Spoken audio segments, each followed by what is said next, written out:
Quivering Desire. Chapter 8. Midnight Fire. After the seminar, I went home, heels in hand, skin still buzzing from the last encounter. Not just with him, but with myself. There was something different in my steps. Something softer, looser, as though my body had finally exhaled after years of holding its breath. I kicked the door shut behind me, tossed my bag onto the nearest chair, and walked straight to the kitchen, unbuttoning my blazer as I moved. I poured myself a glass of red wine, something bold, dry, smooth, like the way I wanted the rest of my day to feel. The first sip slipped past my lips like velvet, warming me from the inside out, and I leaned back against the counter with a breathy laugh, shaking my head at myself. What was happening to me? I was no longer the same woman who had come home from work 2 days ago, poised, polished, the picture of professionalism. That woman had gone through something intimate and electric, something that cracked her open and poured in this unfamiliar heat, this softness, this glow. And now? She was laughing in her kitchen with bare feet, messy hair, and a wine glass she hadn't even meant to pour, remembering hands that had studied her like scripture. I undressed slowly, peeling off the layers of my workday like old stories I no longer needed to wear. Each garment slid down with a sigh until I was wrapped in nothing but a robe and that lingering warmth of the weekend. I slipped under the sheets, still warm from the sun, and let myself melt into the silence. I passed out so deeply I wasn't sure I dreamt at all, only floated in some space where the line between memory and fantasy no longer mattered. I woke hours later. Everything felt deliciously heavy, like the world had slowed just for me. My limbs stretched languidly across the bed, each muscle unfolding, every joint releasing, my spine arching with a little gasp of satisfaction. The sheets were tangled around my legs like a lover refusing to let go, and I stayed there for a moment longer, warm and dazed, my body humming with quiet contentment. Refreshed. Relaxed. Ruined in the most beautiful way. Tidying up felt like dancing. Not the kind done for show, but the kind where your soul leads and your body follows, carefree, unchoreographed, and perfectly in sync with a rhythm only you can hear. I folded the throw on the couch as if it were silk, fluffed pillows like they were clouds. Even the dishes in the sink felt like percussion in the background of my mood. I was moving through the home like it was mine again. More than that, I was mine again. There was a bounce in my step that hadn't been there before, a tilt to my smile. I had never felt this light, this alive. And the strange thing was, it wasn't just because of Damien. I'd spent the last few days in a whirlwind, of hunger, of heat, of surrender. And now, standing barefoot in my own space with the windows open and the world quiet, I finally felt the calm after the storm. Not broken, not confused, just centered. I thought about Damien and laughed. Not the nervous, unsure kind of laugh I'd been managing all weekend, but a real one. A full-bodied, belly-deep laugh that came from a place of peace. Yes, he had touched me in ways no one ever had. Yes, he'd made me feel things that had me unraveling in elevators and drifting in hallways. But now I could look at it all with a clarity that felt earned. I understood something now. There was a difference between what Damien did to me and what he did to my body. The craving, the heat, the fire, it was real. But my soul had watched, waited, and learned. And what I had learned was this. I could want him without losing myself. I could give in to desire and still be grounded, because I'd already tasted the storm and survived it. Beautifully. Back in control, back to myself, and more alive than ever. As if on cue, seriously, like the universe had written it into the script. I sank into the couch, legs folded beneath me, freshly showered, wine glass half full, the mood mellow and soft like the exhale after a storm. I'd declared the weekend officially over. I was done. No more drama, no more overthinking, no more temptation. I even smiled at the thought, like I'd outwitted some wild beast and reclaimed my peace. Then my phone buzzed. "Hey, what are you up to?" Simple, harmless, casual. Except it was Damien. And suddenly, I was 16, heart fluttering like I'd just opened a note in class that read, "Do you like me? Yes or no?" I fidgeted, laughed at myself, took a slow sip of wine. Only this time, he didn't unravel me. He didn't trigger some chaotic spiral. He didn't spark that same aching need, at least not immediately. I typed back, carefully breezy. "Nothing much, just finished chores and getting ready for another work week. What about you?" He replied fast, too fast. "Just finished a drink and sitting here in my room watching a movie. Want to join me?" Just like that. 7 words, and I was spinning again. That was a chill, friendly offer to anyone else on this planet. But to me? An encrypted message in a language I was dangerously fluent in. Was he being sincere? Was this platonic? Did he want something? Was he teasing? My thoughts raced, each one interrupting the other. But then that voice in my head, the calm one, the clear one, reminded me, "You're in control now. You choose. You set the terms." So I breathed, composed myself, recentered. I didn't feel the feverish heat that had once overtaken me. The fire wasn't roaring. It was embers now. Manageable. Warm rather than wild. So I texted him. "I'd like to join you if you're serious. I'm getting bored out of my mind at home." "True. Every word." Then I added, "Give me about an hour and I'll be there." I put the phone down and took a deep breath. Not nervously, calmly. This time, I wasn't walking into the lion's den. I was walking into my story. On my terms. I looked at myself in the mirror one last time before grabbing my bag. My eyes had a calm radiance, as if I'd journeyed through a storm and emerged with a quiet kind of power, the kind that doesn't need to announce itself. What surprised me most was that the thought of Damien didn't send sparks running through me like a live wire anymore. It made me smile. Soft, grateful, a little amused. I had stopped seeing him as a wildfire I couldn't control, and started seeing him as part of a moment, a beautiful, unexpected moment, that had simply passed through my life. So with my head held high and my lips curved into a knowing smile, I walked into the hotel like I was walking into a new chapter. The lobby lighting caught the soft gleam of my skin. The elevator mirrors reflected a woman who wasn't chasing anything anymore. I wasn't here because I couldn't stay away. I was here because I had chosen to come. When I reached his door, I wasn't anxious. No butterflies, no war inside me.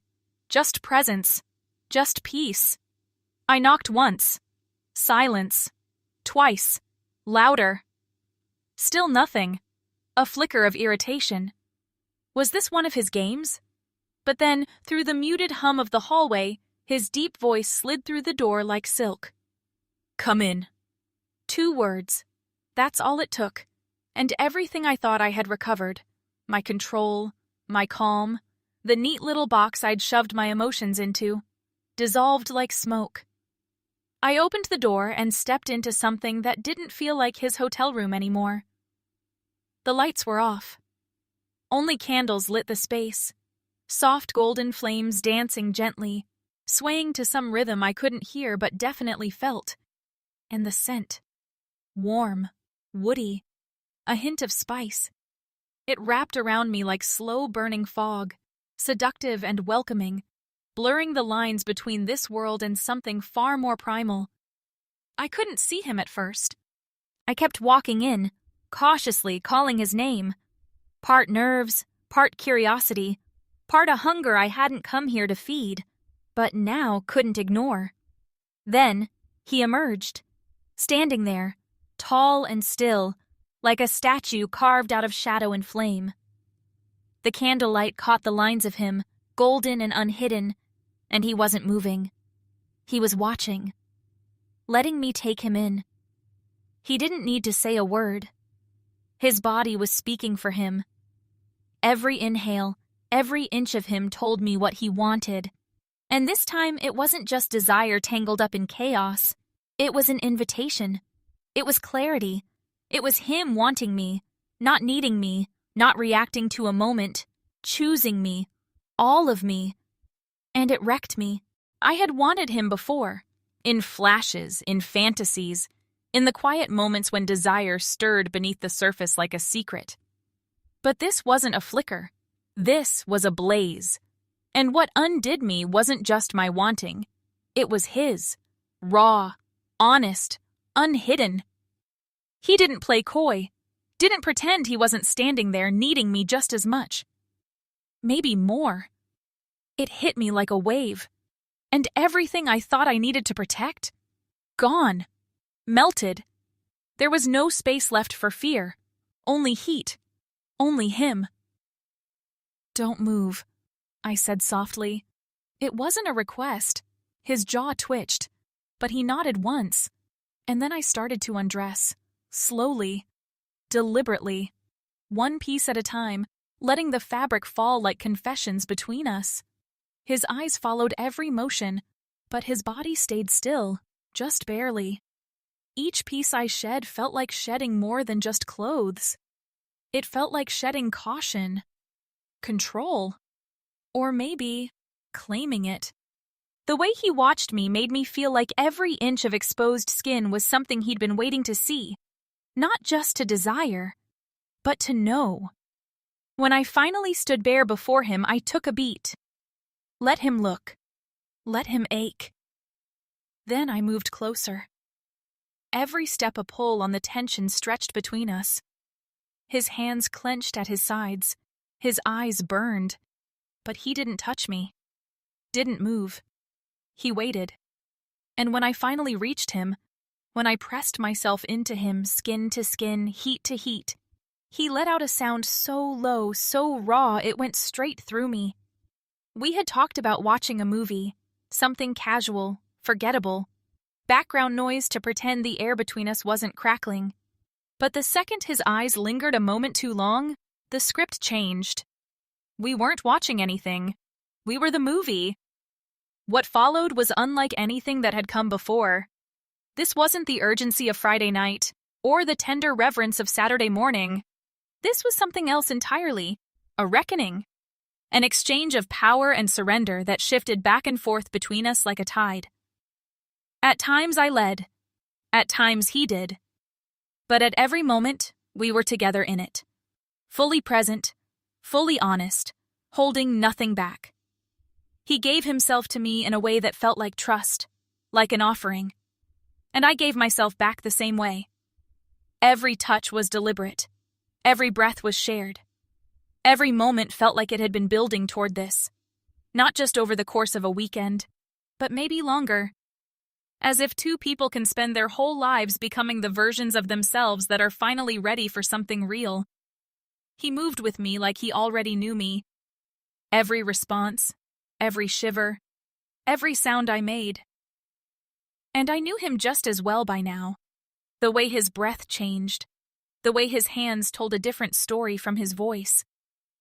I had never felt so completely seen, or so completely free.